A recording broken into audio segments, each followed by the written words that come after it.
யுஏஇயோட main வருமானமே copper மீன் பிடிக்கிற தொழிலா தான் இருந்திருக்குன்னு எத்தனை பேருக்கு தெரியும்? எனக்கும் இதை பத்தி கேட்கறப்ப ஆச்சரியமா தான் இருந்துச்சு. அதனாலதான் அதை பத்தி இன்னும் தெரிஞ்சுக்க அபுதாபியில் உள்ள இந்த மியூசியம்க்கு போயிருந்தேன். என்ட்ரன்ஸ் டிக்கெட் என்னமோ 2 திரகம்ஸ் தான். ஆனா அது பார்க்குக்கு மியூசியம் போகணும்னா 5 திரகம்ஸ், ட்ரெயின்ல சுத்தி பார்க்க 3 திரகம்ஸ். ரொம்பவே அஃபோர்டபுள்ல. நானும் என்ட்ரன்ஸ் மியூசியம் டிக்கெட் எடுத்துட்டு உள்ள வந்துட்டேன். மியூசியம்னா சும்மா நடந்து சுத்தி பார்க்கறது இல்ல, இதுக்காகவே ஒரு வண்டி வச்சிருக்காங்க. அதுல உட்காந்தா அதுவே கூட்டிட்டு போயிடும். நான் சொன்ன மாதிரி யுஏஇ மக்கள் ஆயில் கிடைக்கிறதுக்கு முன்னாடி ரொம்பவே நம்பி இருந்தது இந்த கடலை தான்.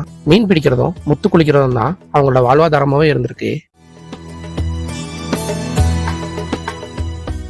சில காலத்துக்கு அப்புறம் காப்பர் கிடைச்சிருக்கு. அதை மைனிங் பண்ணி வாழ்க்கையை நடத்தி இருந்திருக்காங்க. 1958 அபுதாபில ஆயில் கிடைச்சதும் இவங்களோட வாழ்க்கையே மாறிடுச்சு. இந்த 60 to 70 வருஷத்துல இவங்களோட வளர்ச்சியை நான் சொல்லி உங்களுக்கு தெரிய வேண்டியதில்லை. கடைசியா இந்த மியூசியத்தை சுத்தி பார்த்துட்டு வெளியில வந்தாச்சு. டிராவல் என்னமோ 10 நிமிஷம் தான், ஆனா நிறைய தெரிஞ்சுக்கலாம். இந்த மியூசியம் அபுதாபியில் உள்ள கலிஃபா பார்க்ல இருக்கு. வீக்கெண்ட்ல ரிலாக்ஸ் பண்ணணும், பட்ஜெட்குள்ள வரணும்னா இங்க போலாம்.